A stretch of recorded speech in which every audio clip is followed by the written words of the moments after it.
En fin, no sé si quieren comentar algo antes de comenzar de lo que dejamos ayer, de las cosas que vimos ayer, pues podríamos hacerlo. Sí. Usted mencionó a una mujer humanista. Sí. ¿Ella era monja? No, se llama Mencía de Mendoza y no era una mujer.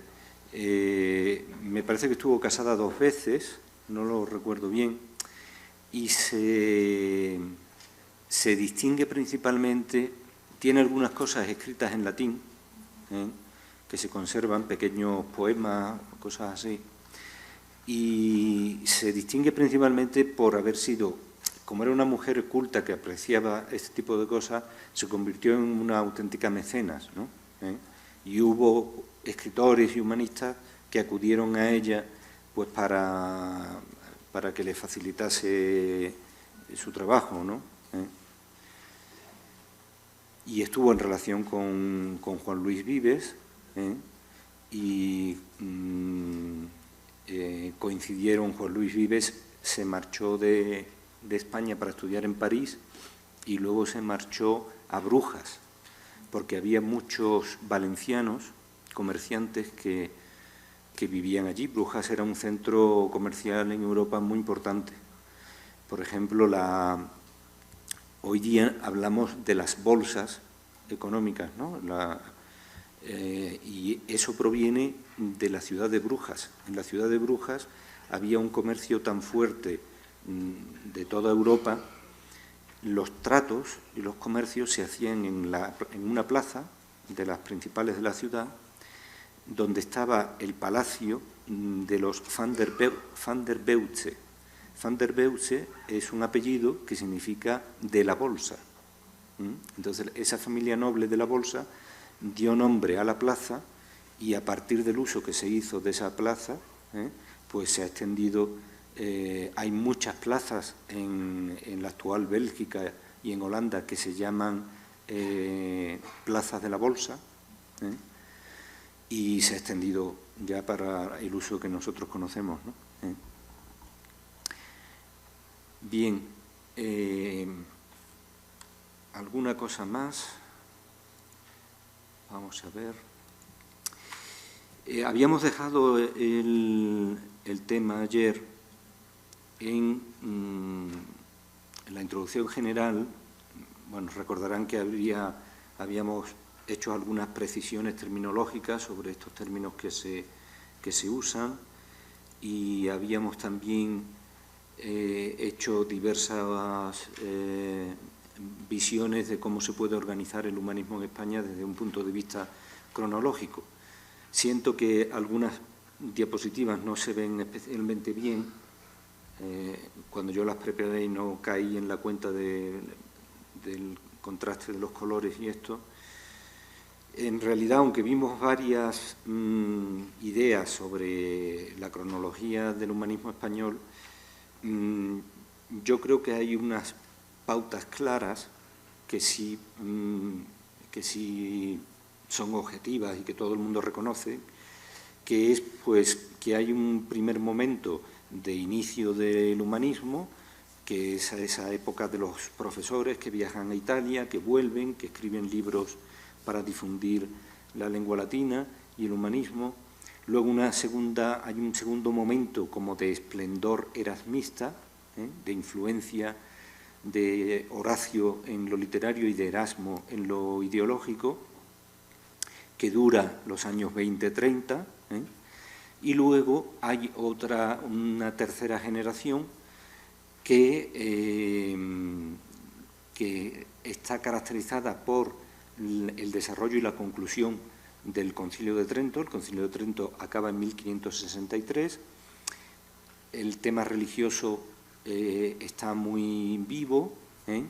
El auge imperialista de España también está muy vivo. Es un momento también de un cierto esplendor, pero con más reticencia hacia las ideologías erasmistas que habían predominado en los años 2030, ¿no?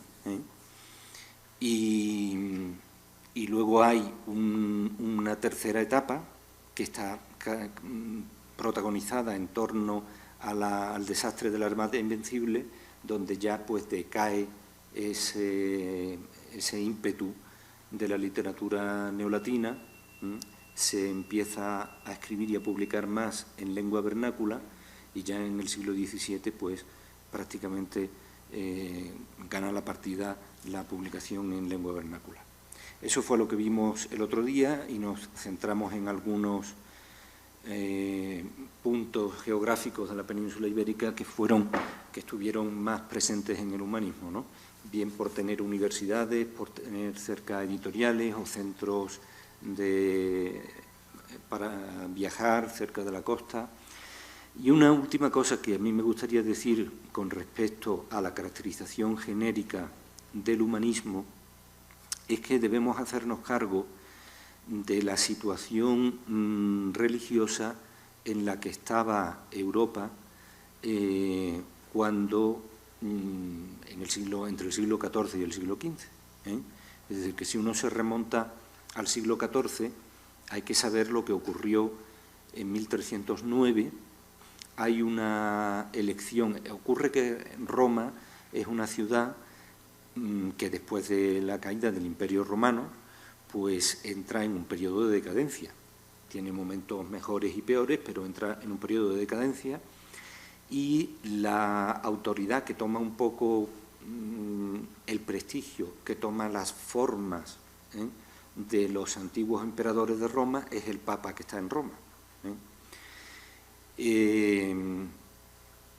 Bien, y de hecho el Papa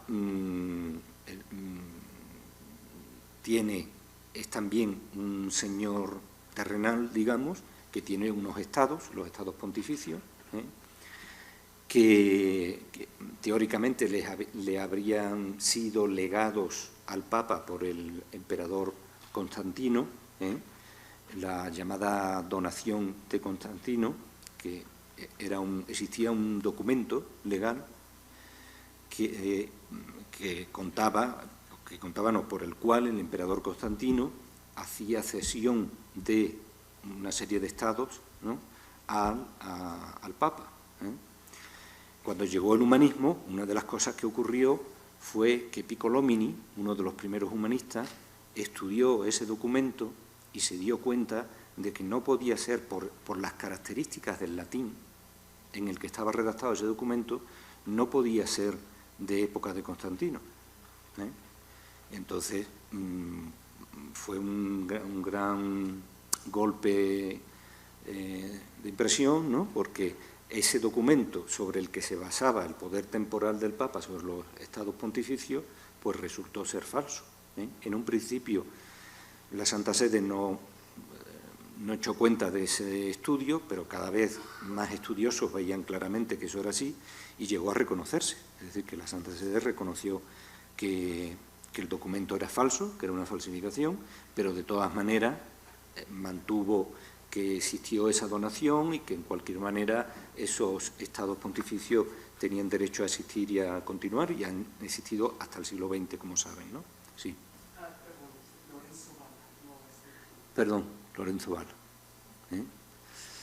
Bien, entonces, en relación con eso, podemos poner la elección traumática de Clemente V, porque ocurre que el colegio cardenalicio pues cada vez es más reticente a nombrar un papa que esté en Roma, ¿no?, y a estar ellos en Roma. Roma es una ciudad llena de ruinas, que tiene muy poco atractivo, y sin embargo hay un cierto número importante de cardenales de origen francés o de filia francesa, ¿no?, que llega un momento en que eligen a un papa en la ciudad de Aviñón para que esté en la ciudad de Aviñón. La ciudad de Aviñón era una ciudad importante en Francia en aquel momento, y tenía también la ventaja o la peculiaridad de que estaba en relación con los estados pontificios. de manera que no era que el Papa viviera en Aviñón no era como abandonar los estados pontificios, ¿no? Y entonces, pues, Clemente V fue el primer Papa que residió en Aviñón, y a partir de entonces, desde 1309, es decir, justo empezar el siglo XIV, hasta 1378, el Papa residió en Aviñón. Bien, eso fue una cosa más o menos aceptada, pero digerida con de una manera no totalmente pacífica, ¿no? Y fue un elemento de tensión que estaba ahí y que iba creciendo hasta que llega un momento, cada vez que elegían un nuevo papa, esa tensión se veía en el cónclave que elegía al nuevo, ¿no? Y llegó un momento en que el Papa Gregorio XI, una vez elegido, decidió trasladarse de nuevo a Roma. Y de hecho, la llegada y el florecer del humanismo en la ciudad, en particular de Roma, cobra un auge tremendo cuando llega Gregorio XI a Roma, porque a partir de entonces los papas, que tenían su sede episcopal en la basílica que hoy se llama San Juan Lateranense, pues estaban acostumbrados a vivir mucho mejor en Aviñón, y entonces lo que hicieron fue echar abajo la basílica antigua que Constantino había construido en el lugar donde se decía que estaba enterrado San Pedro, echar abajo esa basílica y empezar a construir otra nueva, que tardó siglos y que es la que hoy día conocemos, y lo mismo se hizo con la basílica de Constantino, que estaba también en el Monte Celio, que era donde estaba la sede del obispo de Roma, que es donde hoy está la basílica de San Juan Laterano, que fue también construida, derruida la de época constantiniana y construida una nueva que fue diseño de Borromini, y bien, una de las basílicas mejores que hay en Roma, ¿no? Borromini fue un gran arquitecto. Bien, entonces, en esta época, cuando Gregorio XI se va a Roma, hay una serie de cardenales que nombran a otro papa y se quedan en Aviñón. Y entonces, desde 1378 hasta 1418, la cristiandad está dividida en dos obediencias, es decir, hay naciones, como por ejemplo España, que siguen la obediencia del Papa de Aviñón, y hay otras naciones que siguen la obediencia del Papa de Roma. Bueno, pues esa es una situación un tanto anómala, porque claro, el Papa de Aviñón decía que él era el verdadero y el otro no, y el Papa de Roma lo mismo con respecto a los otros. Y bueno, las naciones se repartieron como mejor entendieron la cosa, y los fieles, pues bueno, pues siguieron viviendo su vida cristiana igual. Unos tenían el Papa en un sitio y otros lo tenían en otro, ¿no? Pero evidentemente eso chocaba, que hubiera dos papas y dos papas enfrentados en la cristiandad, pues era algo que estaba llamado a ser polémico, y dio lugar al conciliábulo de Pisa, es decir, que hubo un momento en que varios cardenales dijeron: con esto hay que acabar, vamos a reunirnos. Se reunieron en Pisa, trataron de arreglar la cosa, creo que llegaron a nombrar a otro papa para deponer a los dos anteriores, no consiguieron ser aceptados, no consiguieron que en la Iglesia se aceptara aquello, se les llama conciliábulos, no se considera que aquello fuera un concilio, por eso se le llama conciliábulo de Pisa, pero con la misma idea de arreglar las cosas se abrió el Concilio de Constanza, que duró entre 1414 y 1418, ¿no? Muchos humanistas se conocieron en este concilio, y en el de Basilea también. Son concilios importantes porque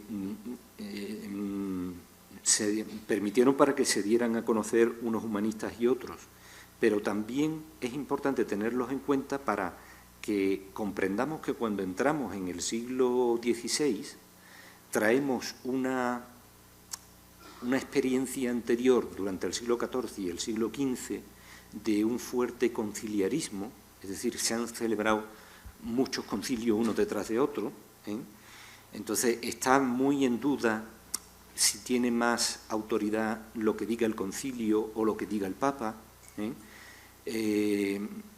hasta qué punto un concilio puede deponer un Papa o no, y entonces eso es una cosa que está en el fraguarse de la historia de la Iglesia en el siglo XVI y la historia de las iglesias reformadas, ¿no? Se celebra, se cierra el Concilio de Constanza en 1418 sin haber cerrado la crisis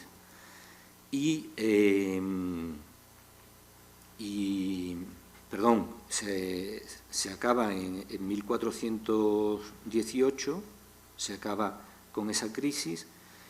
En 1431 se abre otro concilio y surge en ese concilio deciden nombrar a un papa,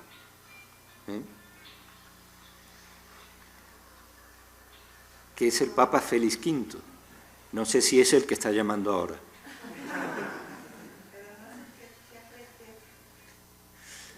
Entonces, pero bueno, ese papa no lo reconoció la Iglesia y hoy día se le llama el antipapa Félix V, ¿no? El concilio quedó sin terminar y se retomó en Ferrara en 1438. Y finalmente se acabó en Florencia entre 1439 y 1445. El concilio de Florencia es un concilio que cerró una herida muy profunda que se había producido en la cristiandad, que es ese cisma de Occidente llamado, es decir, esos papas que había en Aviñón. Ya vuelve a haber un único papa en Roma y además es un concilio que consigue que las iglesias orientales que se habían separado de Roma entre el siglo IX y el XI, pues que parte de esas iglesias aceptasen la obediencia a Roma.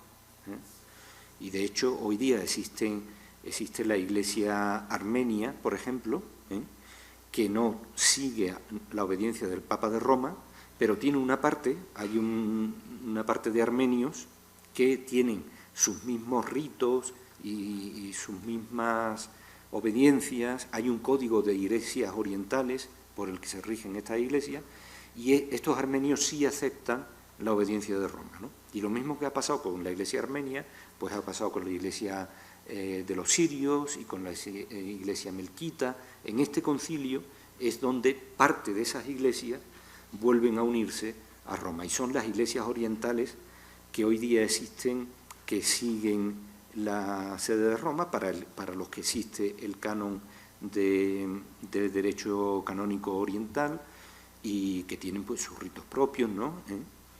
Bien.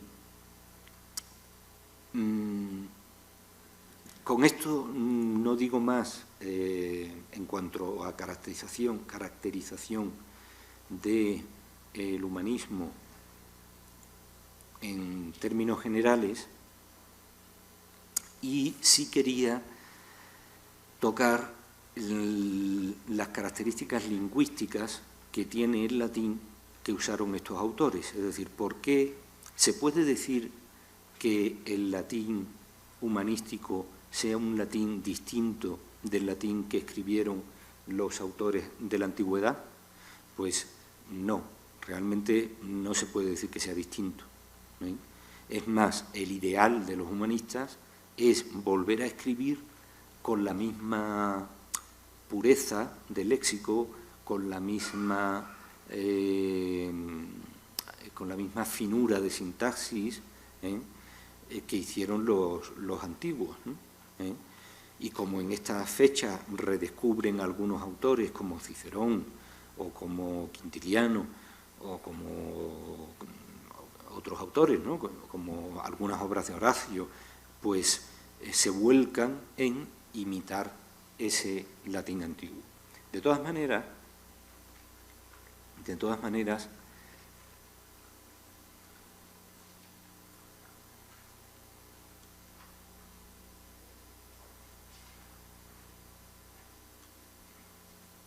hay algunas peculiaridades. En primer lugar, con respecto a la fonética y a la grafía, pues hay que tener en cuenta la famosa confusión de E y AE. No sé hasta qué punto, a lo mejor a muchos de vosotros os interesan poco estas peculiaridades filológicas, pero puede haber otros que sí les interese. Sabéis que el diptongo AE, en la fase final del Imperio Romano, llegó a monoptongarse. Y esa fue la causa originaria de que el sistema vocálico latino se desintegrara y diera lugar a distintos sistemas vocálicos en las lenguas romances. Y entonces, durante la Edad Media, las palabras que en latín se habían escrito con el diptongo AE se escribieron con E, porque se pronunciaba E. En la Edad Media no se decía rosa, rosae, sino rosa, rose, no se decía nauta, nautae, nadie hablaba de marineros, nautae, no, naute. Y eso lo heredan, a pesar de que los humanistas quieren rechazar el latín medieval, por sus corruptelas gramaticales, digamos, pues sin embargo ellos se ven llevados por esto. Y entonces lo mismo escriben Raetia que Retia, por ejemplo. La antigua región de la Raetia es escrita Retia. O se escribe pene por paene, o caeterum por queterum, o al revés. Y esa confusión se mezcla con la de E y OE. Con la de E y OE. O sea, a ver si me explico. La palabra latina clásica es retia. La palabra latina clásica es pene. La palabra latina clásica es caeterum o aeres. Y sin embargo la escriben mal. La palabra latina clásica es fémina. Y sin embargo ellos escriben foemina. A veces, otras veces no. La palabra latina clásica es félix, y ellos escriben muchas veces foelix, porque piensan que esta E proviene de un diptongo monoptongado. Se hacen un gran lío con el verbo coepi, que significa, ¿alguien sabe qué significa coepi? Empezar. Y sin embargo, como este diptongo acaba evolucionando en una E en el latín tardío, se confunde con el tema de perfecto del verbo capio, que significa agarrar. El verbo capio, su perfecto es kepi. Y entonces escriben a veces un kepi que no se sabe si es de empezar o de agarrar. Y tiene uno que aclararse por el contexto, ¿no? Lo mismo que ocurre, estas confusiones con el diptongo AE y el diptongo OE, pues hay vacilaciones también entre la Y y la I latina. Porque, por ejemplo, la palabra tímpano es una palabra griega que se escribía, la llamada Y, que aquí se llama igual, ¿no? Y. Pues se llama Y porque era una letra griega que en griego se llamaba Y, la Y. Entonces, los renacentistas, que eran conscientes de que en griego existió la letra Y, hay palabras como tímpanus que la escriben con Y, porque provenían de una Y anterior. Pero hay veces que no son conscientes de eso, se equivocan y la escriben con I latina. Y lo mismo que antes, al contrario, hay ultracorrecciones, es decir, hay escritores que la palabra sidus, estrella, sidus sideris, piensan en una etimología falsa que viene de una palabra griega que habría tenido una Y y lo escriben con I latina. Y es un error y no se dan cuenta. Eso les proviene Edad Media, ¿no? Iems, invierno, siempre lo escribieron los romanos con I latina, ¿eh? Y sin embargo, en esta época a veces le ponen Y, ¿no? El río Tíber siempre se escribió con I latina, y en esta época lo mismo, ¿no? Luego ocurre que hay palabras como, por ejemplo, reyíquere, ¿eh? El infinitivo de reyiquio, o calumnis, el ablativo de calumnias,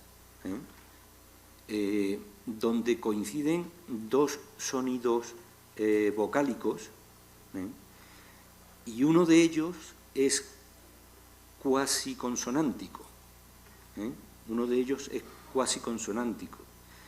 Esta palabra reyíquere, los romanos antiguos la pronunciaban con un cierto carácter fricativo, reyíquere. Y estos autores renacentistas utilizaron una grafía, la de la I larga, que nosotros en el alfabeto español llamamos J, utilizaron esa I larga para marcar esa I semiconsonántica, una de esas dos I's, que hacía de función semiconsonántica. De manera que nos podemos encontrar textos latinos escritos de esta manera, con esas Jotas, que en realidad no son más que I's, I latinas, pero que ellos las utilizaban para reflejar que una de esas dos vocales tenía un valor consonántico, ¿no?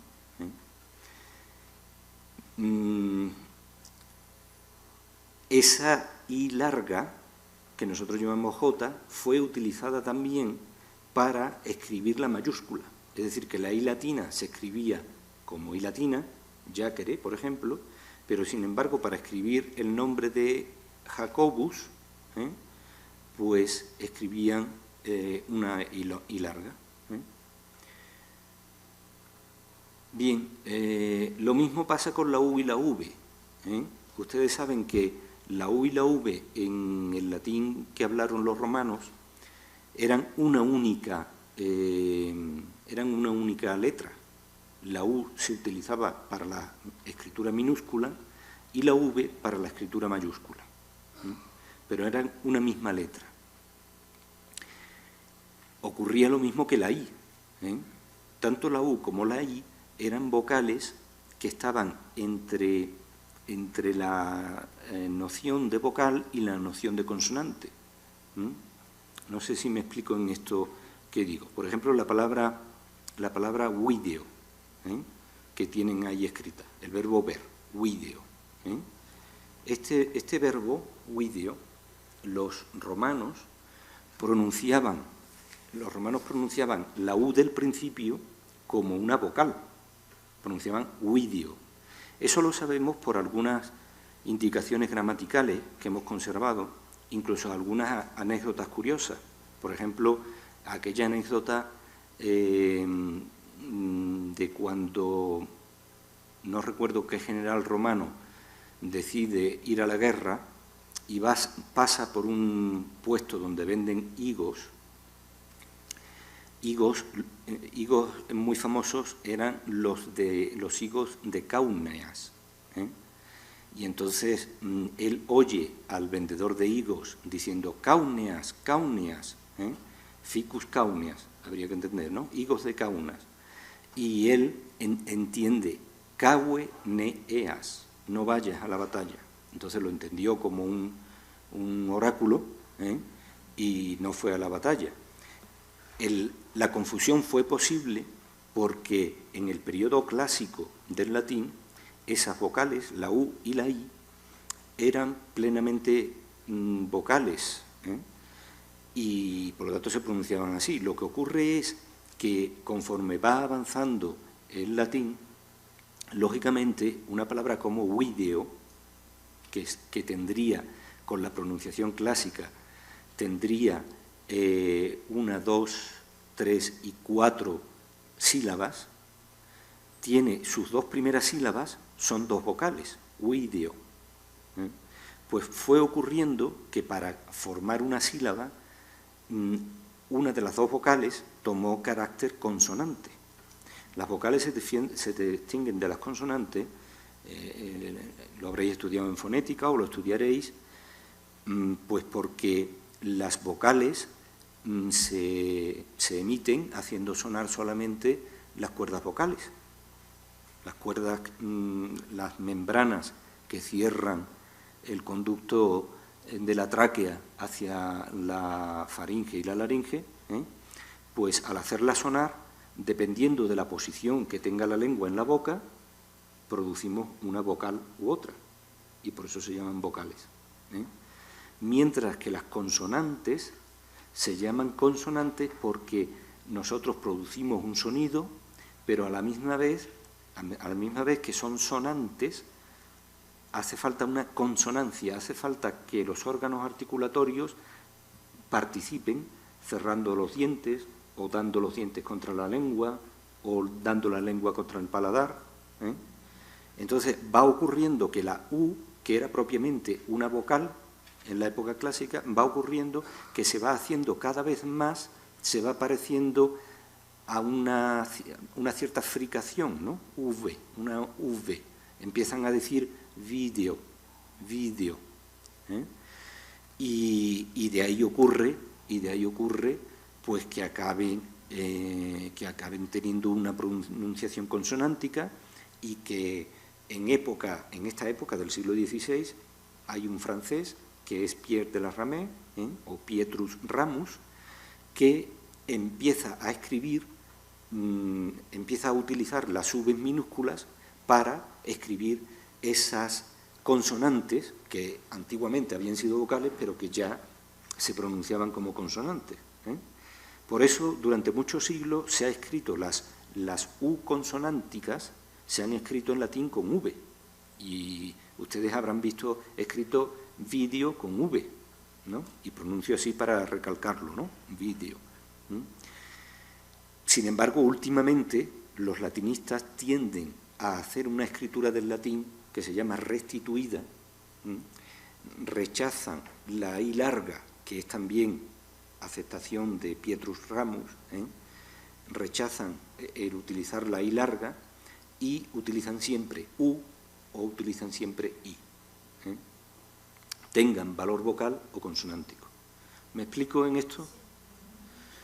Bien, pues entonces, en el momento del Renacimiento ocurre que hay una gran confusión con respecto a esto, que se da incluso, que repercute en el español. Es decir, en el español hay cantidad de nombres que se escriben lo mismo con B que con V, porque como vídeo pasa a pronunciarse así, vídeo, pues hay personas que confunden y lo escriben con B. Y prácticamente hasta el siglo XVIII en España hay muchísimas confusiones entre la B y la V por este motivo, ¿no? Y esto nos lo vamos a encontrar en los textos humanísticos, porque además ellos no tienen tampoco... Yo estoy ahora esperando a publicar un libro en colaboración con otro profesor donde editamos una serie de textos humanísticos, ¿no? Entonces nos hemos planteado cómo escribir los textos, si escribirlo como el uso ramista que se estaba extendiendo entonces, video, unde, kibium, como veis ahí, espero que veáis más o menos bien, ¿no? O cómo hacerlo. Y hubo un momento que dijimos, bueno, pues lo que vamos a hacer es respetar el uso, como tenemos el manuscrito de manos del autor, vamos a respetar como el mismo autor escribía estas cosas.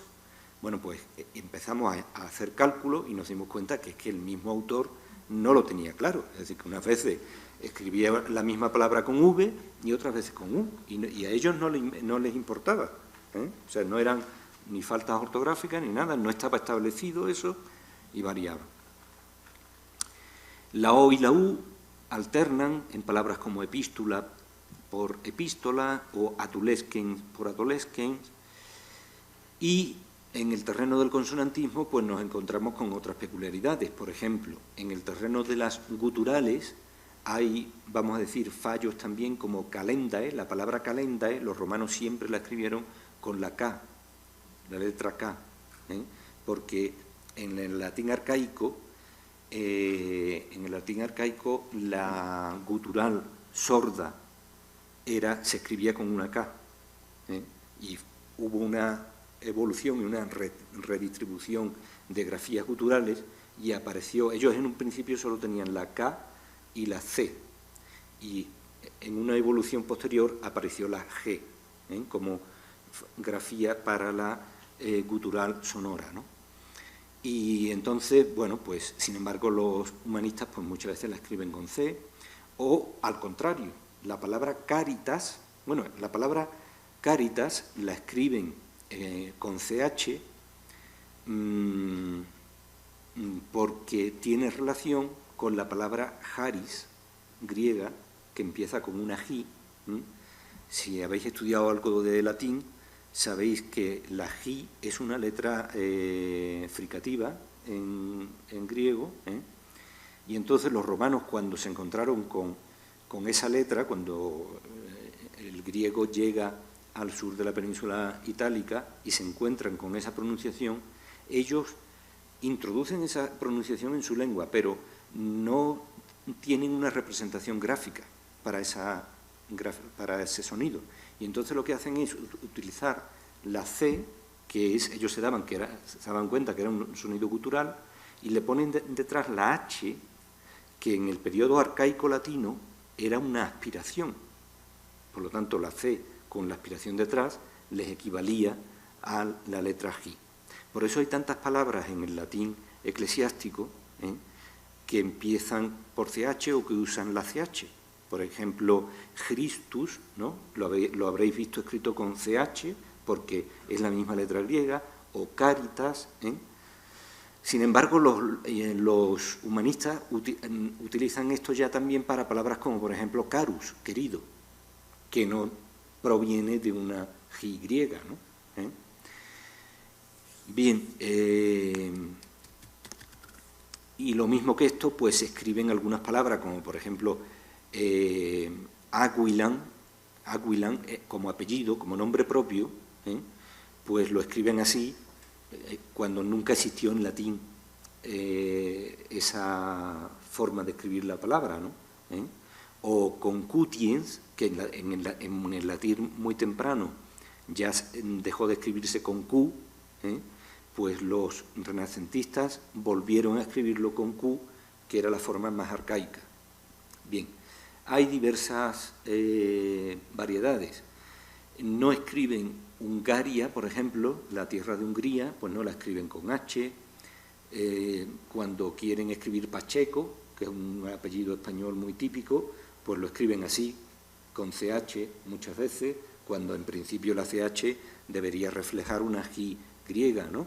O el apellido Rojas, pues lo escriben Rogia o Rosa con una X.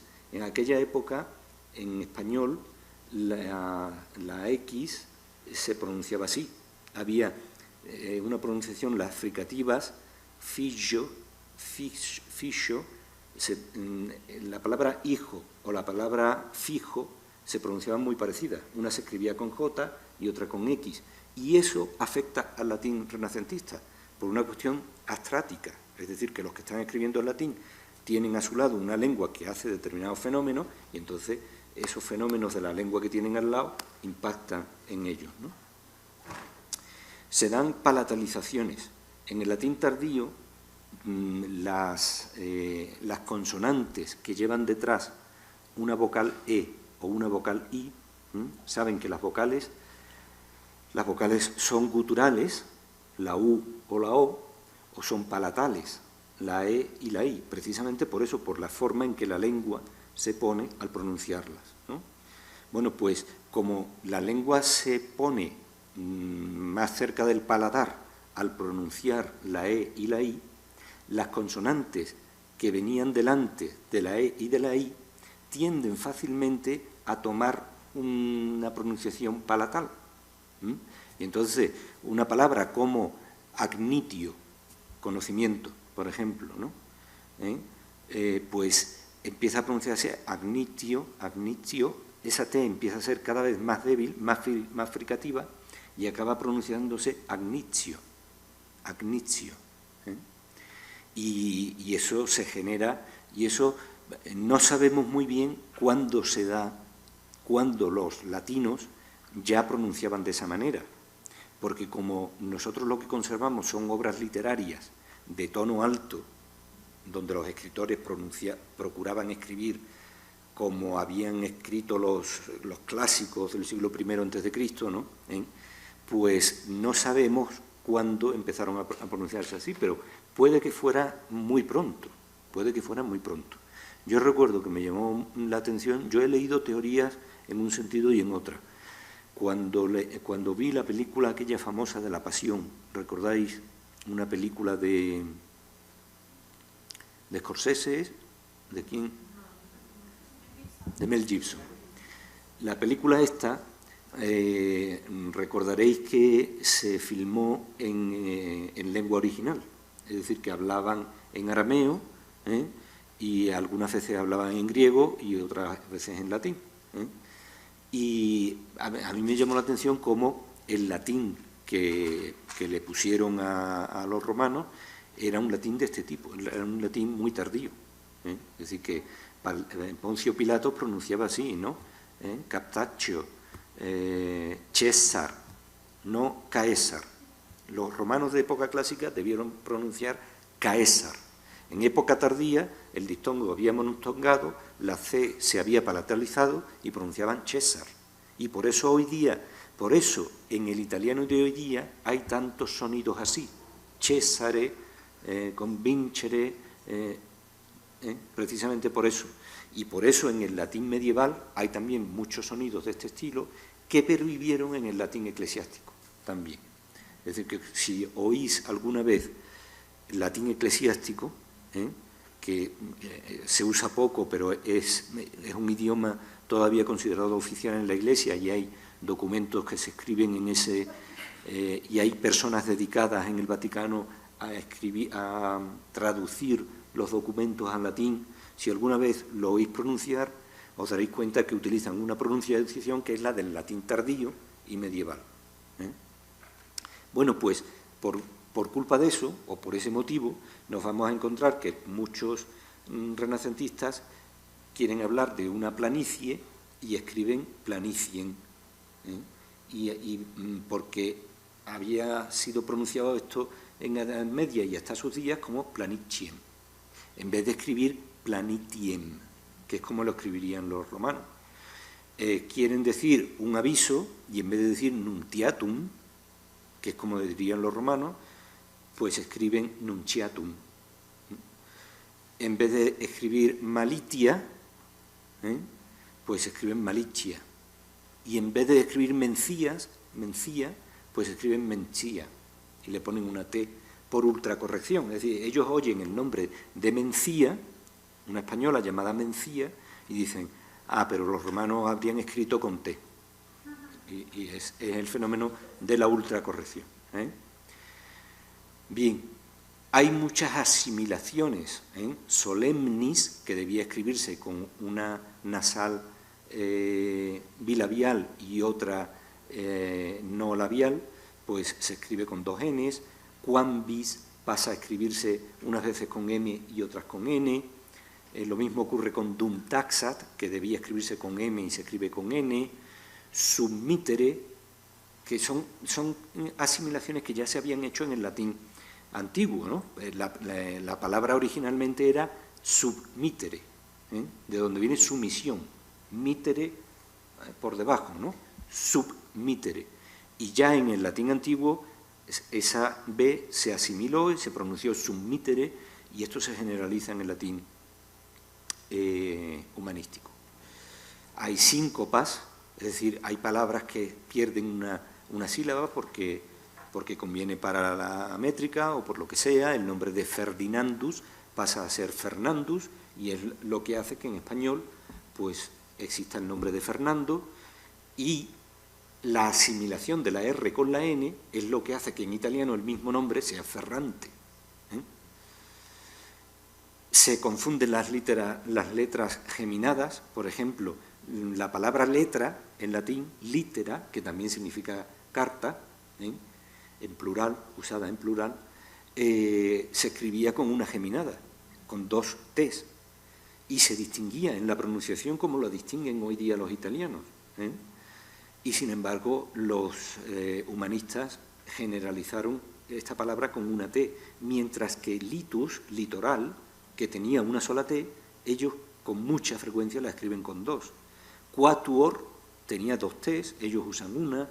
Proripit, rumput, por ejemplo, aquí los romanos hubieran escrito una sola R, hubieran dicho proripit y erumpunt, y ellos pues la doblan.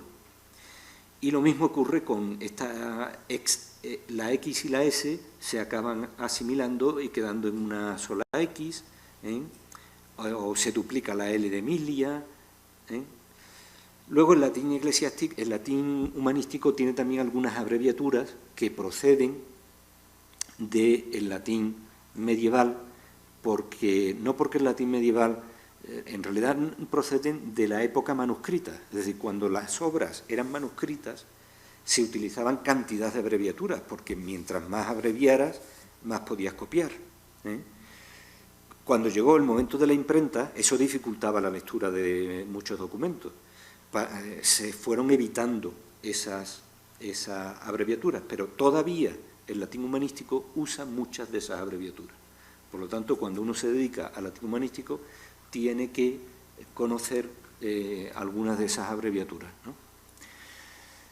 Nivel léxico y morfológico. Pues los humanistas llegan a confundir declinaciones. Por ejemplo, el nombre de Calagurris, la ciudad de Calahorra, en España, de donde fue natural, por ejemplo, el poeta Marcial, pues nos la encontramos, es una palabra que debería haberse declinado por la tercera declinación, y nos la encontramos declinada por la segunda sin ningún problema, ¿no? O se mezclan los ablativos de tema en E y de tema en I. Vosotros, por los conocimientos de latín que tengáis, no sé hasta qué punto sabéis esto o no, pero digo, las declinaciones latinas surgieron porque había raíces antiguas que terminaban en una vocal, en la vocal A. Había otras que terminaban con la vocal O. Las 5 vocales daban lugar a 5 raíces, ¿no? Había raíces en U, en O, en I, en E y en A. Entonces, lo que hicieron los romanos es clasificar todas las palabras cuya raíz terminaba en A, pues le pusieron una serie de terminaciones según los casos, y hicieron lo que nosotros llamamos primera declinación. Las palabras que terminaban en O las clasificaron en una segunda declinación y le pusieron otras terminaciones que muchas veces coinciden con las de la primera declinación, o sea que no es que sean, hay veces que son parecidas, y lo mismo ocurre con la cuarta, que recoge los temas en U, y con la quinta, que recoge los temas en E. Pero los temas en I y los temas en consonante, es decir, aquellas palabras cuya raíz terminaba en una consonante cualquiera, se mezclaron en una única categoría, de manera que tomaron una serie de terminaciones que a la misma vez eran iguales para los temas en I y para los temas en consonante, pero que algunas veces eran diferentes. En el ablativo, si la palabra era parisílaba o imparisílaba, es decir, si tenía un mismo número de sílabas en el nominativo y en los demás casos o no, que es un fenómeno que se procede por contracciones, si había habido contracciones en el nominativo. Bueno, pues esa mecánica de las declinaciones, que es un poco confusa o que es más difícil de dominar al detalle, ¿no? Pues a ellos les ocurre que hay veces que ablativos que debían ser en I, como la palabra trirremis, que es una palabra parisílaba, un tema en I, debía haber hecho su ablativo en I. Sin embargo, no lo encontramos en E con mucha facilidad. Y los acusativos plurales de temas en I, que deberían haber sido is, en el latín clásico, fueron en is. Evolucionó a es, y en las ediciones modernas se pone es. Los humanistas pusieron es y a veces pusieron también eis, porque le sonaba por dudas, porque había sido is inicialmente, pasó a ser es, y ellos unas veces utilizaban es, pero otras veces utilizaban eis. Y ese eis lo utilizan también para los dativos y ablativos plurales, porque es que el diptongo ei en latín evolucionó a i. Y entonces, para ellos, muchas de las terminaciones en i pensaban que antiguamente habían sido en ei, y se equivocaban. Abundancia del prefijo per, cualquier palabra que nosotros queramos, un adjetivo que queramos decir que es muy... En español se está extendiendo cada vez más decir que una cosa, decimos que es esto que es fuerte, esto que es fuerte, es súper fuerte, y utilizamos súper como si fuera un prefijo que sirve para intensificar cualquier adjetivo. Pues eso ocurre en la época final del latín con el prefijo per y llega hasta el latín humanístico. Son cuestiones morfológicas. Bien, ¿alguien sabe cómo decían los romanos el número 18? Duo de viginti, duo de viginti. Bueno, pues los humanistas... Bueno, perdona, yo no quería que te fuera por los... No hay ningún inconveniente. Si tienes que salir, sal. Ha sido una broma, sin ninguna salsa. Bueno, pues los numerales, los humanistas pasan a utilizarlos cada vez más como acabaron siendo utilizados en español, ¿no? Se usan verbos frecuentativos y perfectivos, es decir, en vez de usar el verbo duco, se usa el verbo ductare, verbos derivados, queremos decir, ¿no? Que fueron muy frecuentes en el latín vulgar, ¿no? En vez de vincere, pervincere. Se confunde la pasiva simple y la perifrástica. Por ejemplo, ¿cómo debe traducirse amatus sum? ¿Qué significa amatus sum? Significa yo he sido amado o yo fui amado, efectivamente. ¿Y cómo debe traducirse amor? Soy amado. Bueno, pues eso se confunde en los humanistas.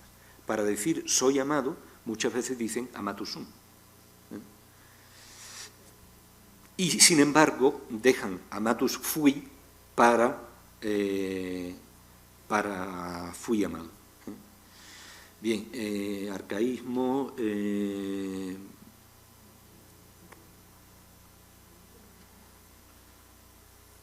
y otras cuestiones pequeñas que no me voy a detener. En el nivel semántico-sintáctico hay ampliaciones de significado, es decir, esto que yo digo, ¿no? Que el latín, por una parte, en esta época, el latín ha ido derivando hacia las lenguas romances y a la misma vez las lenguas romances están influyendo en quienes quieren escribir en latín clásico. Entonces, en el español, hoy día decimos, una buena parte de los alumnos estaban aburridos, por ejemplo, ¿no? No sé si es así,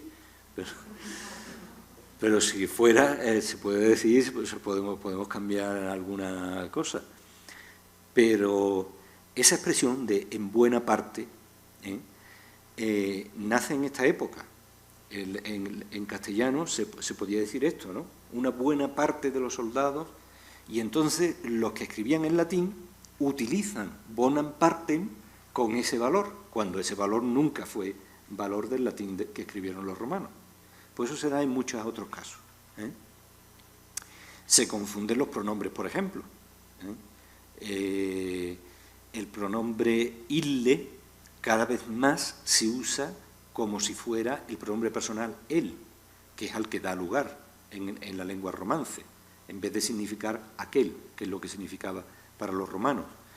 El pronombre unus, que significaba único para los romanos, se empieza a utilizar como el determinativo uno que hay en español, uno, una. El pronombre ipse, que era enfático, se empieza a utilizar cada vez con más frecuencia. El pronombre ic se utiliza por is, ¿eh? Y así, pues, ocurre con varios, ¿no? Desde como el pronombre ipse pierde su valor enfático, porque se usa muchísimo, pues hay que sumarle solus, y entonces se dicen muchas veces solus ipse, solo esta persona, solo el rey en persona se atrevió a tal cosa, por ejemplo, ¿no? O ego metipse, que es una perífrasis enfática que se dio en el latín arcaico y que ellos lo retoman del latín arcaico, ¿no? Hay confusiones entre estas palabras, por ejemplo, porque ¿qué diferencia hay entre estas palabras? Esto me lo va a decir la compañera del magnífico latinista que se ha marchado. ¿Qué diferencia hay entre omnis y totus? ¿Lo sabe alguien? ¿Darío? Porque omnis significa todos y totus también significa todos. ¿Cómo que no? Si yo digo tota Galia, toda la Galia. No es que sea para cosas, sino que omnis es todos y cada uno. Es como every en inglés. Tú puedes decir everything en inglés. Pues es igual que esto, tú puedes decir omnes res en latín. Que omnes libros, quiere decir todos y cada uno de los libros que hay aquí. Sin embargo, totus se utiliza para nombrar simplemente un conjunto. Tota classis, toda la clase. Aunque classis no se utilizaría, pero bueno, es igual, ¿no? Totum grex audientium, se podría decir más latinamente, ¿no? Y luego universus significa vuelto hacia todos los lados, o sea, totalizante, ¿no? Bueno, pues estos matices pues se pierden en el latín humanístico muchas veces, ¿no? Y se pierden entre unde. Unde significa de dónde viene una persona, por ejemplo. A significa de dónde viene, pero con un ablativo. Quo significa a dónde va. Qua, por dónde va. Y así, ¿no? Quibus, con qué medios. Bueno, pues ahí se forman algunos pequeños líos. Hay verbos, ya os digo, que se prefieren, en vez de... se reincide en el valor semántico de los verbos. El verbo domare, que significa enseñar, domesticar, ¿no? O someter, pues para darle más valor se le pone el per y se le pone amplius, per domar y amplius, someter del todo, ¿no? Bueno, coemadmodum tiende a sustituir al adverbio ut. Las interrogativas indirectas que siempre se escribieron en latín con subjuntivo se escriben con indicativo. Y hay una cosa que le ocurre a los autores humanistas, que es que escriben párrafos muy amplios muchas veces, ¿no? Es decir, si hay algo que se le pueda echar en cara a los humanistas, yo creo que lo tengo aquí también más adelante, es que funcionan con una lengua que fácilmente cae en lo artificioso, porque claro, como no era una lengua aprendida de manera natural, sino que era aprendida a base de leer textos y sacar sintagmas y aprenderlos, una memorización gramatical solamente, pues cuando luego escriben, pues lo que vuelcan es esa gramática que tienen. Entonces son muchas veces, otras no, porque hay grandes escritores también, pero muchas veces los escritos con los que nos encontramos son como muy rígidos, ¿no? Como si quisieran incidir en la gramática que saben, ¿no? O demostrar la gramática que saben, y a veces nos encontramos con unos periodos de una extensión tan grande que tú dices, bueno, probablemente un romano hubiera hecho uso de esta extensión muy rara vez, ¿no? Bien.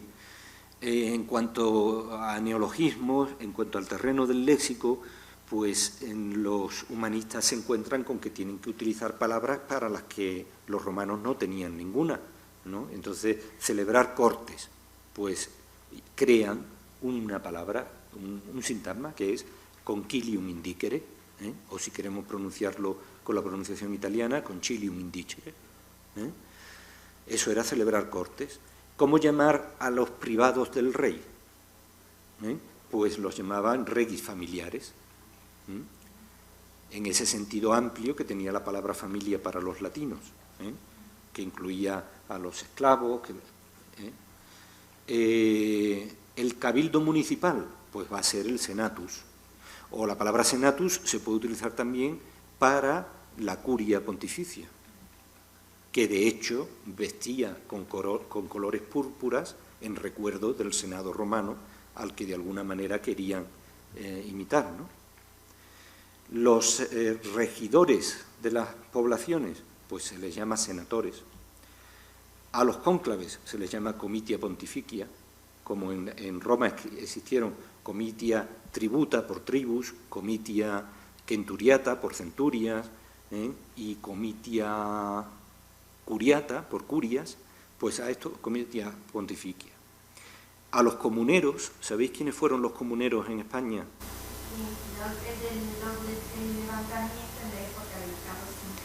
Son los nobles que rechazaron que Carlos V fuese el sucesor del rey Fernando, ¿no? Porque de hecho el rey Fernando tenía otro hijo suyo en España, que se había criado en España, mientras que Carlos V había nacido en Gante y se había criado en Flandes. Lo único que pasa es que la reina Isabel había dejado en su testamento que la corona fuese para Carlos, ¿no? Pero en realidad en España vivía entonces Fernando, que era considerado un príncipe muy querido, porque vivía en aquella época, y entonces cuando llegó Carlos V a España, pues hubo un gran rechazo a Carlos V, y Carlos V vino con su corte y empezó a situar en los puestos más importantes a gente de su confianza que eran flamencos, ¿no? Y entonces eso despertó suspicacia y hubo una auténtica guerra civil, se puede decir, entre comillas, ¿no?, con los comuneros. Y a esta gente, a los comuneros, los llaman populares, recordando que Catilina fue de un partido llamado popular, los populares frente a los optimates. En la Grecia, en la Roma republicana, existieron, no se puede decir dos partidos políticos, porque no es lo mismo que los partidos políticos, pero existieron los populares y los optimates. Y entonces, bueno, pues utilizan esa palabra, ¿no? Pues sabéis que en la nobleza española existía entonces, y todavía sigue existiendo, un cierto grado de nobleza que se llaman los grandes de España, ¿no? Pues a esto los llaman próceres o próceres, que era una palabra que los romanos utilizaban para los grandes personajes, ¿no? Praefectus se puede utilizar para el alcaide de una ciudadela, para el comendador mayor, se puede utilizar para un prelado o para un obispo. De hecho, hoy día hay cardenales en la curia que se llaman prefectos, porque la palabra prefecto en realidad significa puesto al frente de algo, prae facio. Bien, también se utiliza para prelado o para obispo, se utiliza la palabra praeses. Si os dais cuenta, tanto praefectus como prelado, también prelado significa puesto al frente, porque ¿de qué verbo viene praelato? De praefero, fero tuli latum. Recordáis que el verbo fero tiene una raíz, fero, tuli y latum. Latum, fero es llevar, latum es lo que se ha llevado a un sitio. Pues praelatum es el que ha sido puesto al frente de una cosa. Praeses es el que ha sido sentado o situado también al frente de una cosa. De ahí viene presidente. Entonces, las tres palabras se usan para este tipo de personas, ¿no? Pretor se utiliza para el alcalde de corte, para un juez mayor. Y otras peculiaridades que tenemos aquí, pues son el uso de nombres de lugar en la lengua vernácula, lógicamente, las diferencias en la puntuación. El latín humanístico hace un uso muchísimo, muy grande de los dos puntos, para separar dos oraciones coordinadas, para separar oraciones subordinadas, para todo lo que nosotros utilizamos una coma, ellos con mucha frecuencia utilizan dos puntos. Utilizan también, a veces, utilizan el punto, que equivale a lo que para nosotros es un punto y coma, es decir, una puntuación que no es tan débil como la coma, pero tampoco tan fuerte como el punto. Utilizan a veces el punto como un punto y coma y separa a veces el punto dos oraciones subordinadas, por ejemplo, ¿no? Entonces a esto hay que acostumbrarse cuando uno maneja esos textos, ¿no? El punto equivale a nuestro punto y coma porque es una pausa menor pero más fuerte que la coma. La coma indica una pausa menor como en la actualidad, pero muchas veces precede a las subordinadas o a las coordinaciones. Es decir, que senatus populusque, pues hay muchas veces que estos humanistas ponen senatus, populusque, a pesar de que ese que está coordinando las dos palabras. Pero es muy frecuente que pongan ahí una coma, ¿no? Bueno, pues eso hay que saberlo cuando se leen esos textos y habitualmente lo que se hace es actualizar esa puntuación, ¿no? Los dos puntos varía, a veces equivale a una pausa leve, otras veces separa oraciones diferentes en un estilo indirecto también. El paréntesis se utiliza con el mismo valor que nosotros, pero con más frecuencia. Y hay ausencia de signos de interrogación y de admiración muchas veces. Hay ausencia de eso, ¿no? Bien, aunque también en esta época es cuando la Q da lugar al signo de interrogación.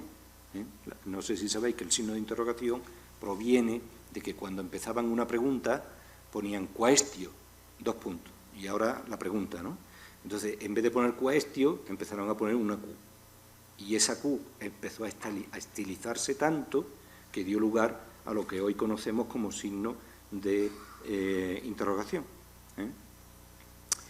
Bien. En resumen, al yo decir todo esto, pienso que puedo dar un perfil un tanto negativo del latín humanístico, ¿no? Pues porque tiene cantidad de herencias medievales, a pesar de su deseo de regresar al latín clásico.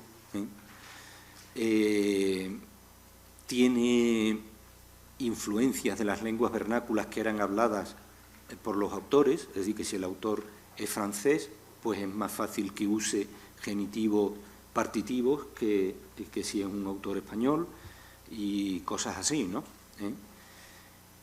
Y luego ese cierto grado de artificiosidad que tienen los textos, por cuanto que la lengua era aprendida por métodos meramente literarios. Y entonces había sintagmas o junturas, junturae, que decían los romanos, que se llegaban a aprender de memoria ellos, y que luego cuando escribían las volcaban casi sin querer, ¿no? Cada vez más, conforme avanza el tiempo, los verdaderos creadores interesados en públicos amplios van escribiendo sus obras literarias en las lenguas vernáculas. Pero, por otra parte, yo pienso que el latín humanístico tiene una serie de méritos, ¿no? Por una parte, supuso una unificación del mundo cultural y una difusión universal de la cultura mediante la imprenta, es decir, que es una primera vez en la historia, después del Imperio Romano, porque el Imperio Romano, con todas sus deficiencias, llegó a tener una cultura común gracias a la extensión, por lo menos en la parte occidental del imperio, a la extensión y el conocimiento del latín. Y entonces pues hubo eso, una unidad cultural. Cuando se pierde el Imperio Romano, se pierde esa unidad cultural. La cultura en época medieval queda restringida a ámbitos más especiales, en torno a los monasterios, donde se fueron muchas de las bibliotecas que había de uso público o de uso privado en el mundo tardo imperial, y ya no hay esa unificación cultural hasta que llega el humanismo. El humanismo consigue restituir otra vez el latín como lengua de cultura, difundirlo en un cierto grado, por lo menos entre ciertos intelectuales que se escriben y que se tratan más o menos en latín, y eso, bueno, es un avance que coincide además con la imprenta y da lugar a un progreso en la cultura, ¿no? Y una unificación de los valores de la cultura grecolatina antigua y de la antigüedad tardía, que fue cristiana en su última parte, una visión ideal del hombre y la sociedad. Ese fue el llamado sueño del humanismo, ¿no? Bien, ese sueño del humanismo del que hablábamos el otro día, ¿no?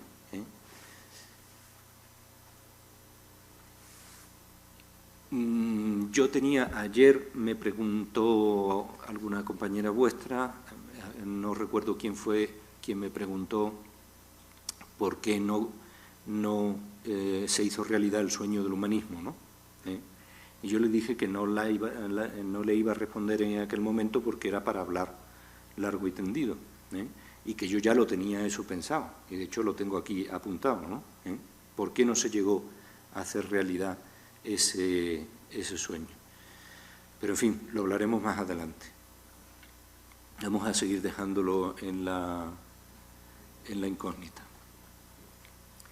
Y bien, una vez dicho esto,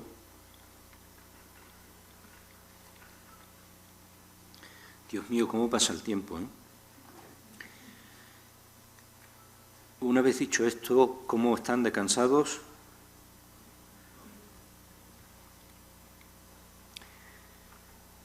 Tengo una pequeña distribución de autores por géneros, que es sobre lo que luego vamos a empezar a hablar. Los repaso brevemente, de manera rápida. Hay autores que podemos encasillar en la tratadística, por así decir. Son teóricos, son principalmente de la primera época del humanismo, pero también de las otras épocas. Y entonces son personas como Nebrija, como el Brocense, que destacan como filólogos, como gramaticales, como gramaticistas, ¿no? Sebastián Fos-Morcillo, que escribe muchos tratados teóricos. Luego tenemos el género de la historia, donde podemos incluir también la biografía, que sería uno de los géneros mayores, donde contamos con el propio Nebrija, que ya escribió sobre historia. Contamos con Marineo Sículo, que escribió también una historia de los reyes católicos y que de hecho pugnó con Nebrija para ser cronista real de los reyes católicos. Contamos con Ginés de Sepúlveda, que fue un historiador del emperador Carlos V. Contamos con Juan de Berzosa, que es un historiador menos conocido, pero que hizo una historia de Felipe II que dejó inacabada. Y a partir de ahí nace toda una historiografía en español. Fernández de Oviedo, Juan de Mariana, Juan Hurtado de Mendoza, son autores que escriben historias en español, pues a la luz de esas historias que se estaban escribiendo en latín, ¿no? Se vuelve a rescatar la práctica de la oratoria clásica, de dar discursos conforme a la retórica clásica. Juan Sobrarias fue un maestro de Alcañiz que destacó por sus discursos, Alfonso García de Matamoros o también Juan Lorenzo Palmireno. Y nosotros vamos a ver uno de los discursos de Juan Sobrarias.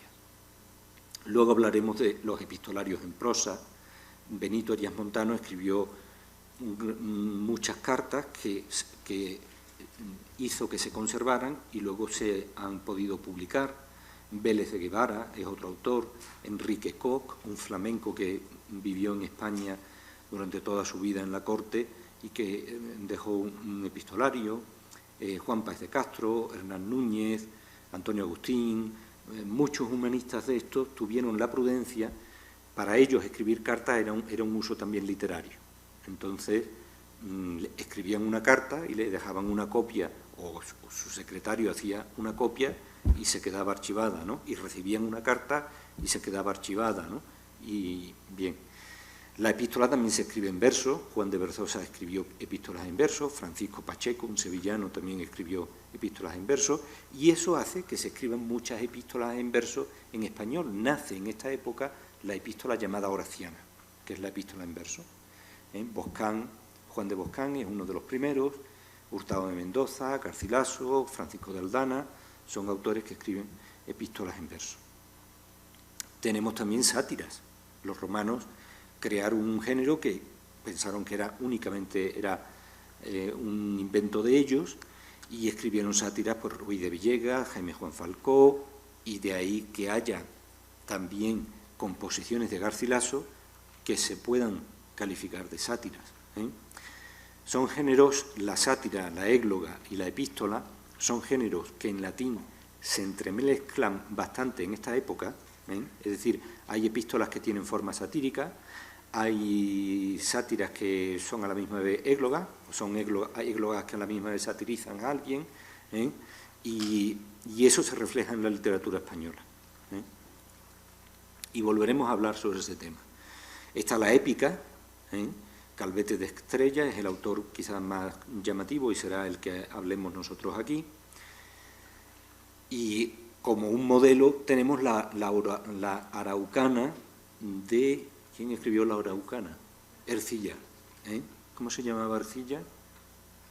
Alfonso López Ercilla, no sé. Ercilla escribe un poema épico sobre Chile, ¿no? Luego tenemos,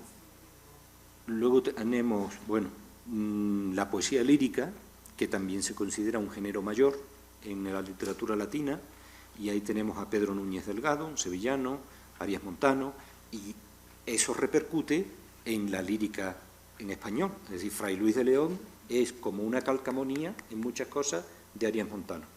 Una calcamonía original, porque si no, no tendría la fama que tiene, ¿no? Es decir, que toman los mismos modelos y los recrean de una manera original, ¿no? Y San Juan de la Cruz se puede decir un poco lo mismo, ¿no? Y de Garcilaso pues se puede decir un poco lo mismo con respecto a las elegías, donde tenemos a Juan de Berzosa o a otros autores, ¿no? Y luego veremos géneros poéticos menores, como la bucólica, donde tenemos a Joan Baptista Añés, a Ruiz de Villegas. La bucólica da lugar al nacimiento de dos géneros nuevos, que son la novela pastoril, que toma temas bucólicos, pero en forma narrativa, y el teatro también de tema pastoril, que también lo hay. Y bien, ya hablaremos de eso. La fábula,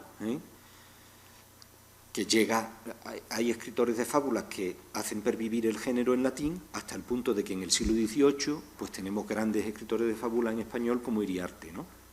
Que tienen como precedente a los neolatinos. Epigramas hay muchísimos en época neolatina, en época humanística, escritos en latín, que dan lugar al nacimiento, porque claro, los epigramas, si recordáis, de la literatura latina, son juegos de conceptos, ¿no? Son juegos de ingenio. Entonces se dan la mano con el nacimiento de la literatura conceptista en el barroco español, con Quevedo, con Lope, con los dos Argensola. Bien, pues eso es lo que pienso hacer en adelante. Me gustaría hacer un repaso lo más rápido posible por esos géneros. Les mandé a ustedes un correo a través del Google Groups un correo con un fichero donde yo señalo los textos que voy a traer a clase, que vamos a ver en clase. ¿Eso les ha llegado? Sí, ¿no? Una lista, un folio, donde yo pongo oratoria, Juan de Sobrarias, discurso tal. Entonces, bueno, pues vamos a ir siguiendo eso, pero mi idea es seguirlo con rapidez, incluso a lo mejor nos saltamos alguno o lo que sea, con idea de dedicarle bastante espacio a los dos últimos temas, el tema del mecenazgo y el tema de la disidencia, de la vida retirada, que creo que son temas bastante interesantes, ¿no? En este cuarto de hora que queda les presento el texto del discurso de Juan de Sobrarias. Ustedes lo tienen en los ficheros PDF. Pienso que mi idea es que en principio lo traigan impreso, si les es fácil, ¿no? Yo estuve viendo diversas formas de hacer la cosa. Si pongo el texto entero aquí en el PowerPoint, se ve muy mal. Se ve muy mal, o tengo que poner, porque el texto es largo, o tengo que utilizar muchas diapositivas, ¿no? Entonces, una cosa que pensé, digo, lo más fácil, lo más antiguo, lo más fácil, coger el folio, que ellos se lo impriman y lo tengan por delante cuando yo les vaya hablando, ¿no? Entonces, vamos a fijarnos en que,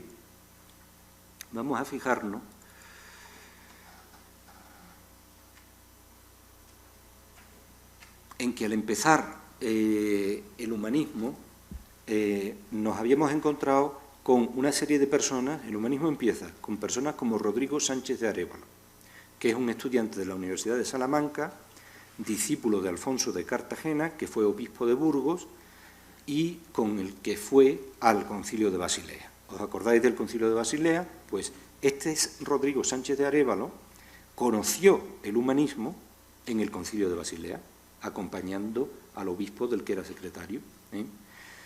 Fue compañero también de Alonso de Madrigal, un autor en castellano, y después del concilio, después de estar en el Concilio de Basilea, se va a Roma con el cargo de referendario. Los referendarios son un cargo de la curia pontificia, que creo que todavía existen, y el papa humanista por antonomasia, que fue Paulo II, se fue con Paulo II y fue referendario y alcaide de Sant'Angelo. Sant'Angelo es ese castillo que hay en Roma, cerca del Vaticano, sobre el antiguo enterramiento de Helio Agripa. Bien, pues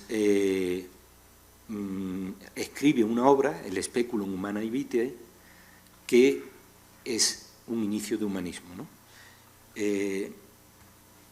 Rodrigo Fernández de Santaella es un señor que estudia en el Colegio de los Españoles de Bolonia. Este hombre consigue una de las becas que había de la fundación del cardenal Gil Albornoz, se va a Bolonia, estudia allí, entra al servicio del cardenal Jacobo en Roma y vuelve en 1505 a su tierra, a Sevilla, funda un colegio, el Colegio de Santa María de Jesús, y con su capilla, que es la que tiene ahí sobre las manos y que todavía se conserva hoy día, vimos ayer, que es el germen de la Universidad Hispalense. Muere en 1509 y escribe diversas obras en latín, entre las que destaca las odas a la Santísima Virgen, ¿no?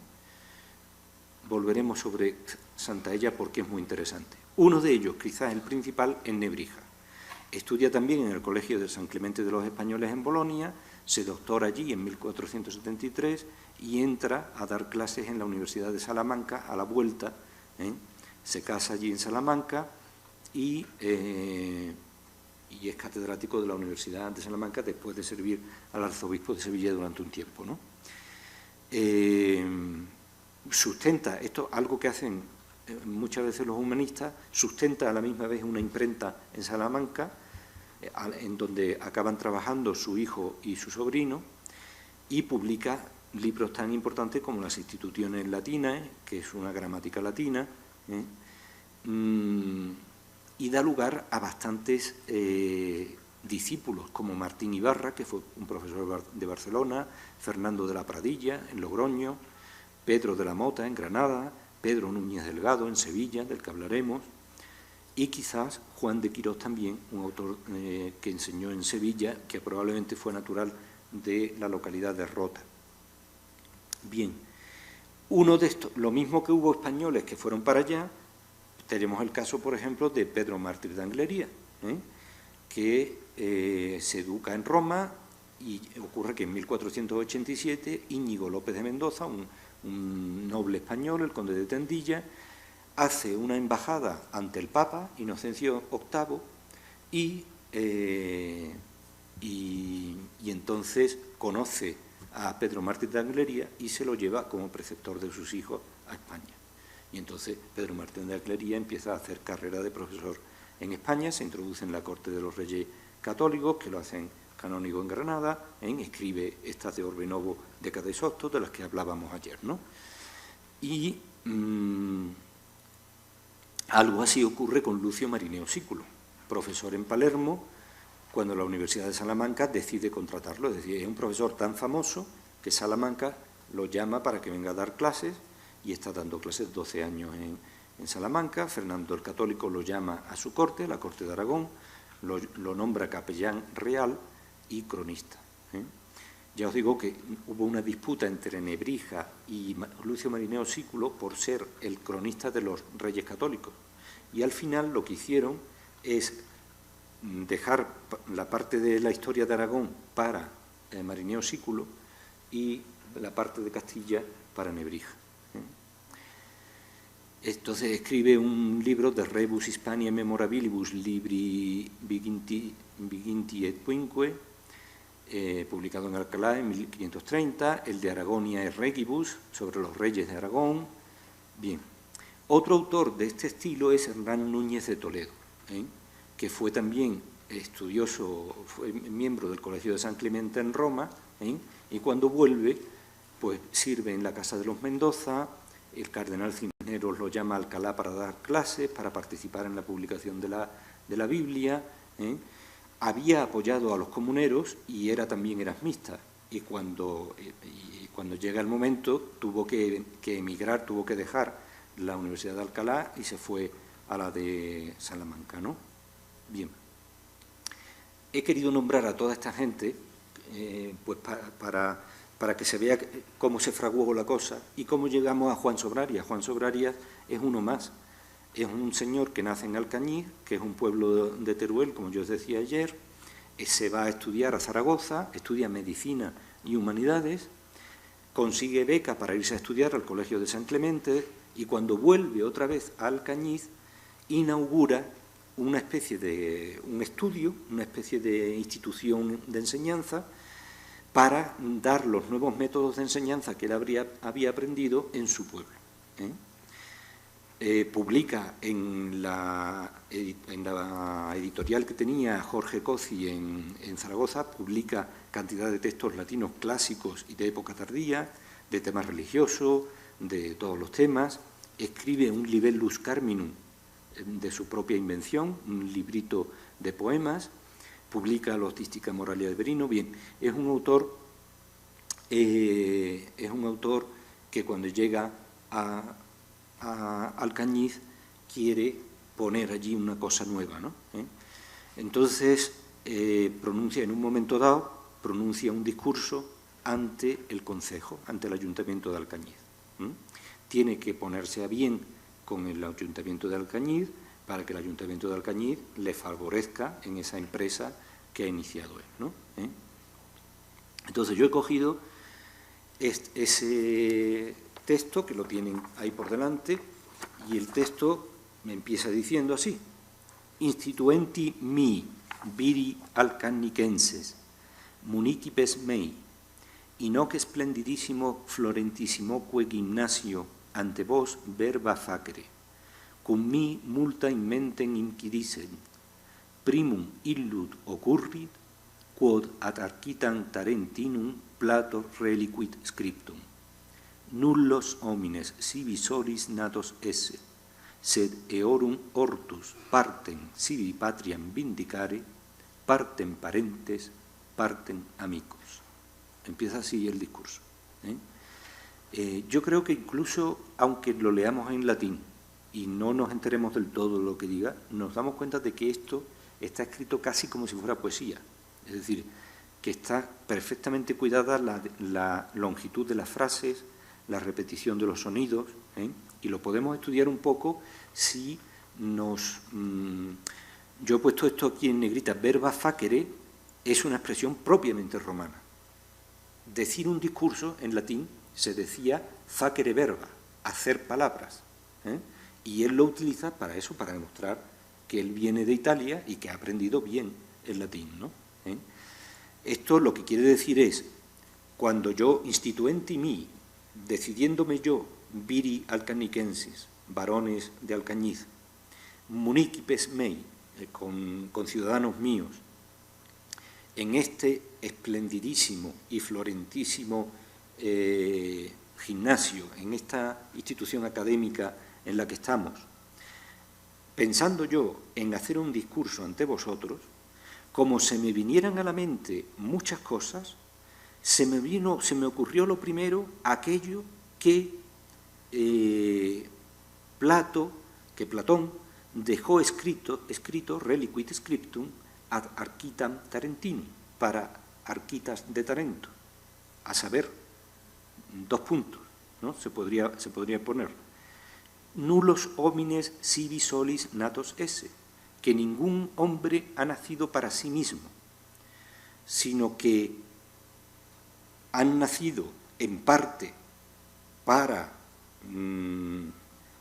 sed eorum hortus partem sibi patriam vindicare, sino que el nacimiento de ellos los reclama en una parte su patria, partem parentes, en otra parte sus padres, partem amigos, en otra parte sus amigos.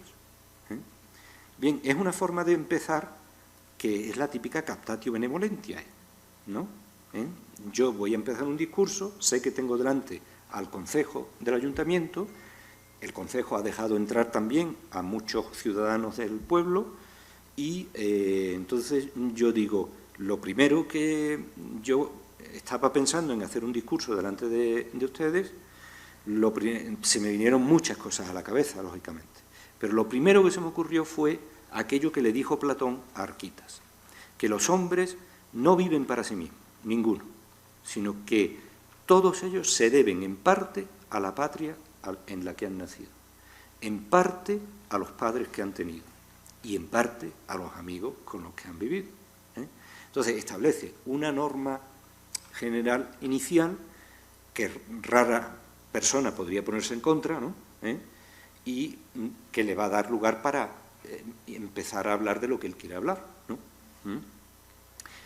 Sigue diciendo: quod cum altissimamente contemplarer alcagnici nostri natalis soli aliquas laudes delibandas suscepi rem sane vobis aut ingratam mi quidem non injucundam meis tamen ut verum fatear optatis multo minorem.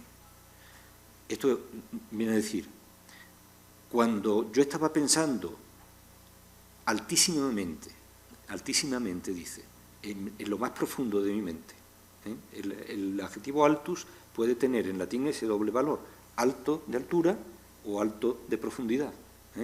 Entonces, quiere decir, en lo más profundo de mi mente, cuando yo estaba pensando en esto, en lo más profundo de mi mente, decidí, tomé delibandas para degustar algunas alabanzas de nuestro suelo natal, Alcañiz. Rem, un asunto, sane vobis aut ingratam, un asunto que no será ingrato para vosotros, y utilizáis una lítotes para, como el que está pisando con cuidado, ¿no? Yo supongo que esto no es ingrato para vosotros. Mi quidem non injucundam, para mí tampoco es algo desagradable. Rem sane meis tamen, no obstante, ut verundicam, para decir la verdad, algo que está por encima de mis fuerzas, ¿no? Dice, optatis multo minore, optatis meis multo minore, algo menor de mis deseos. A mí me gustaría hablar mucho más de las alabanzas de Alcañiz, pero he decidido tomar algunas para degustarlas brevemente, ¿no? Bueno, si nos damos cuenta en este comienzo, y acercamos la lupa al texto para ver los intríngulis del texto, fijaros en que toda esta frase tiene una distribución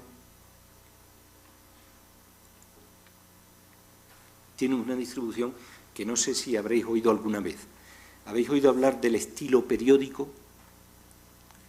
El estilo periódico es una forma de estilo que utilizan los oradores griegos y por imitación los oradores romanos, que consiste en crear periodos de una cierta extensión donde se retrasa el dar todo el conocimiento, todo el contenido de lo que se quiere decir, de manera que se crea una cierta expectación que se relaja al final. De manera que el que está oyendo va oyendo las cosas, se va interesando, se va adornando, la frase se adorna con una subordinada, otra subordinada por aquí, un participio, y uno se va haciendo idea de lo que se quiere decir y al final viene la frase final, o a veces no al final propiamente, pero y se repiten determinadas palabras para darle un cierto ritmo, o se utilizan paralelismos al avanzar el periodo para que se vaya viendo lo bueno y lo malo, ¿no? Entonces, fijaros que eso es lo que está hecho aquí. Eso se había perdido en el latín medieval. Y el que Juan de Sobrarias, cuando llega a Alcañiz y da un discurso para hablar a su ayuntamiento, haga esto, es porque quiere demostrar que él sabe pronunciar un discurso, escribir un discurso, como si fuera el mismísimo Cicerón. Y sabe que allí hay personas que pueden apreciarlo.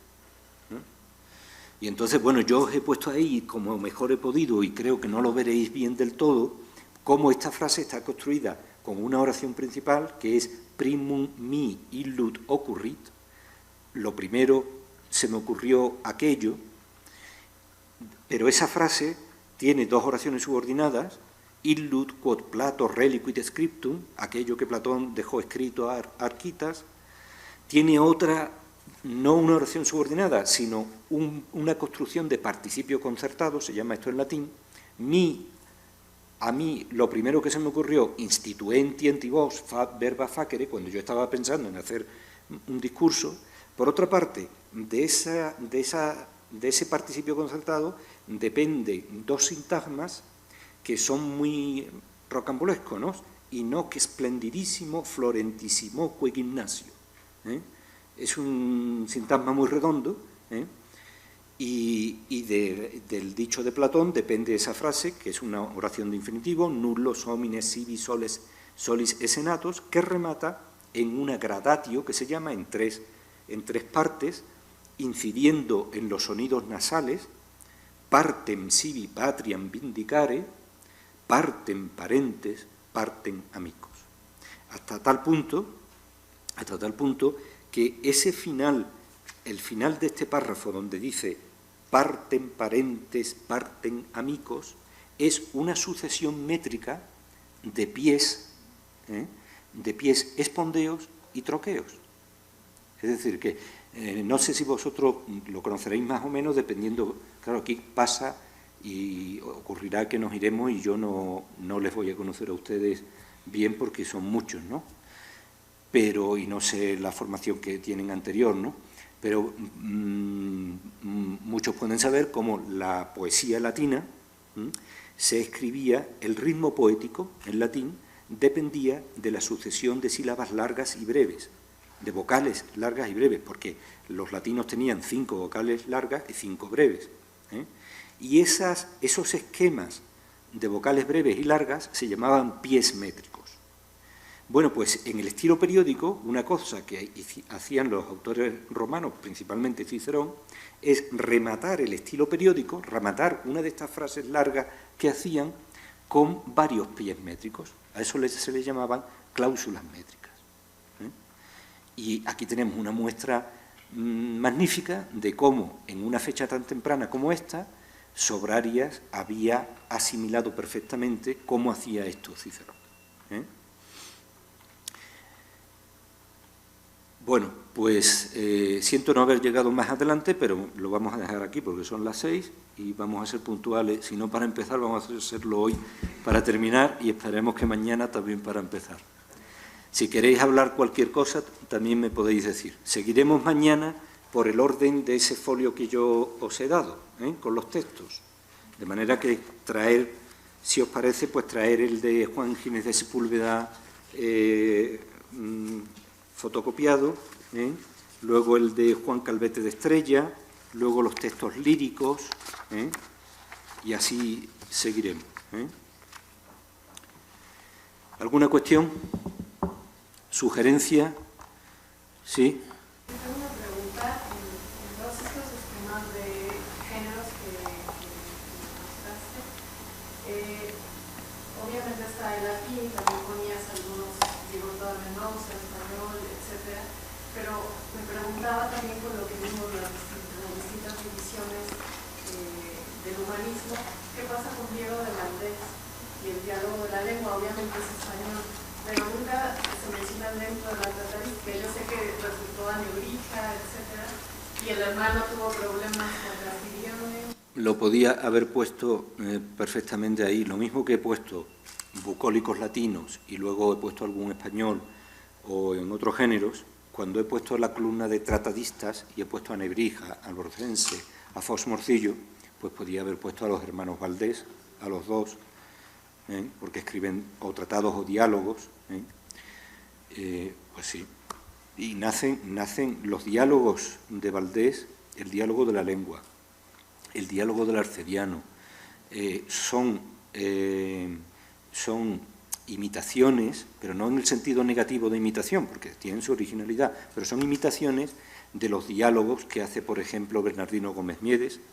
Hace un libro, hace 4 tomos de diálogos sobre la sal, con el tema principal de la sal, y sobre ese tema empieza a dar vueltas y habla de teología, habla de filosofía. Bueno, pues es lo mismo, el género dialógico se da en los dos. Yo la verdad es que no le voy a presentar mucha atención a eso. No me he traído ningún texto, si os habéis fijado, no me he traído un texto de Nebrija sobre gramática, ni un texto de Fox Morcillo sobre filosofía, porque me ha parecido demasiado árido, porque sería para meterse, para coger un texto cortito de Fox Morcillo haría falta explicar muchas cosas antes, y entonces la verdad es que ese género de la tratadística, de los diálogos, que procede como imitación de Cicerón, que escribió tratados y diálogos, y de Séneca, pues no lo he usado mucho. Hernán Pérez de Oliva es un señor que viajó a Italia en estas mismas fechas, volvió y escribió un diálogo de la dignidad del hombre, sobre el que os hablaré un poco, que era eso, un diálogo, que lo mismo en español. Es uno de los primeros diálogos humanísticos que hay en español. Y bueno, no os voy a traer aquí a dar referencia a los problemas que tuvo con la Inquisición. Parece que lo conocéis, ¿no? Porque ese libro estuvo prácticamente prohibido pues hasta casi el siglo XIX, ¿no? Y lo más curioso, yo os lo traeré como un ejemplo, porque lo más curioso es que fue medio condenado por una tontería, o sea, por un malentendido. Simplemente os explicaré cómo fue, si no lo sabéis. Eso está estudiado por una profesora española que se llama María Luisa Cerrón Puga, que trabaja en Italia, y os lo explicaré en su momento, ¿no? Bueno, ¿más cosas? ¿Sí? En los aspectos lingüísticos mencionó que tanto el latín medieval como las lenguas vernáculas influyeron ya en la plasmación del latín humanista. Luego el latín o neolatín tuvo influencia en la lengua vernácula posterior. Sí, también. Porque ocurre, y es un fenómeno muy peculiar de la lengua española, ¿no? Que es que a la misma vez, por ejemplo, el adjetivo integrum, en latín existía un adjetivo que era integrum, se declinaba integer, integra, integrum. Bueno, pues ese adjetivo fue derivando en el latín tardío y acabó dando la palabra entero. De integrum se perdió la gutural, y acabó dando entero. Pero ocurre que cuando los humanistas tratan de rescatar el latín antiguo, el de la época clásica, pues se encuentran con un adjetivo que había sido más o menos utilizado, que a lo mejor estaba un poco olvidado, que era integrum, y lo restituyen y lo utilizan. Y entonces, como utilizan eso, los hablantes españoles que leen o los intelectuales o los escritores que leen a los humanistas que estaban escribiendo en latín, aprenden la palabra íntegro de ahí. De manera que en español, el español está lleno de dobletes, de palabras que provienen por vía vulgar, provienen de una forma, y por vía culta provienen de otra.